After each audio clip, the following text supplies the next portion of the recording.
Georges Rimaud sera la tête de liste des éleveurs. Beaucoup d'entre vous connaissent Georges de par ses fonctions au haras du Prince Aga Khan, qui est l'un des beaux élevages européens bien sûr, mais qui est aussi l'une des grosses entreprises de la filière, on peut le rappeler, avec plus de 130 salariés.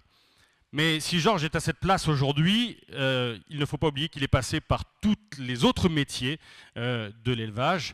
Et pour reprendre une métaphore qui a été prise il y a quelques temps, c'est quelqu'un qui sait faire tous les métiers et qui sait aussi bien emmener un étalon à la saillie que tirer sur les pattes d'un poulain, planter une clôture ou passer la herse. Je le dis parce qu'il faut avoir ce sens et ce sens d'homme de cheval. Homme de cheval accompli, une expérience internationale en plus, le souci du détail et le sens de la remise en question. Si je voulais résumer Georges, je crois que je pourrais dire que sa devise pourrait être « Arrêtons de trouver des bonnes raisons de ne pas faire les choses et demandons-nous plutôt comment on va faire pour y arriver ». Olivier de Balanda est notre numéro 2 sur la liste. Et là, c'est ici que le mot génération prend tout son sens, puisqu'entre Georges et Olivier, il y a presque 20 ans qui les séparent. Et entre leur taille d'écurie respective, leur taille d'élevage respectif, eh bien, il y a également du chemin. Mais Olivier a un beau pédigré. Il est né dans une famille d'hommes de chevaux. Son oncle est double champion du monde de concours hippique. Son père et son frère sont entraîneurs d'obstacles. Mais c'est surtout un entrepreneur qui n'a pas hésité à aller partir en Chine pour investir dans le domaine de la restauration en particulier. Et il y réussi avec succès. Et c'est quelqu'un qui élève en association. Les trois suivants sur la liste sont des gens aussi que vous connaissez bien, particulièrement dans ces ventes. Ils auront d'ailleurs beaucoup à faire dans les jours qui viennent. Thierry de la Héronnière, d'abord, le haras d'Élon, un haras qui se transmet de génération en génération. Et si Thierry, aujourd'hui, aura en effet beaucoup de poulains à présenter à Arcana, avec un élevage à succès aussi, l'élevage de Robert le Diable, de Royal de Loire, de Petite Parisienne et bien d'autres. Et puis il n'est pas inutile de rappeler que Thierry est ingénieur de formation et nous apporte beaucoup dans cette association. Pierre Talvar, le haras du Cadran, là aussi un acteur important des ventes. Bon éleveur aussi à succès, l'éleveur de V2, entre autres de The Greg Asby, qui a gagné le Jockey Club. Quelqu'un qui est très ouvert aussi, qui travaille beaucoup en association avec d'autres personnes et très ouvert également sur l'étranger.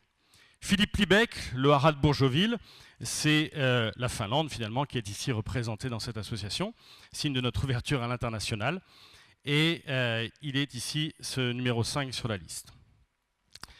Vient ensuite Samuel Blanchard, qui est éleveur, que beaucoup connaissent également comme courtier dynamique, courtier innovant, là aussi quelqu'un qui est ingénieur de formation, avec une tête bien faite et un solide esprit d'analyse. Jean-Marc Lucas est également sur notre liste, et c'est là la filière obstacle maintenant qui est représentée, et qui se devait d'être avec nous, qui a élevé tant de bons chevaux, et particulièrement une très belle saison 2015, avec entre autres le crack Bonito du Berlay, que vous avez peut-être vu à Auteuil avant-hier. Sophie Boulin est sur notre liste également. Sophie élève en Mayenne, mais vétérinaire de formation, quelqu'un qui connaît très bien la filière, puisqu'elle en a même, pour la petite histoire, écrit des livres, puisqu'elle était écrivain à ses heures. Benoît Geffroy, que j'évoquais tout à l'heure. Benoît, c'est le Benjamin, mais ce n'est pas un bleu pour autant, puisqu'il est passé par la très exigeante école internationale du Darley Flying Start, qu'il élève avec beaucoup de succès à titre personnel et familial, et qui dirige aujourd'hui l'un des haras qui a subi le plus fort développement sur ces dernières années, le haras de Bouquetot. La suite enfin avec les autres suppléants, Antoine Lepedry, venu ici en voisin du haras de Tourgéville, le haras familial, régulièrement également premier au poteau, entre autres avec Robin Hofnavan récemment dans le prix de Condé. Philippe Michneau, élève. Il est à la tête du haras de Beauvoir, mais c'est d'abord un chef d'entreprise, une importante entreprise de 130 salariés, quelqu'un de très impliqué et qui est aussi impliqué dans les syndicats d'étalons.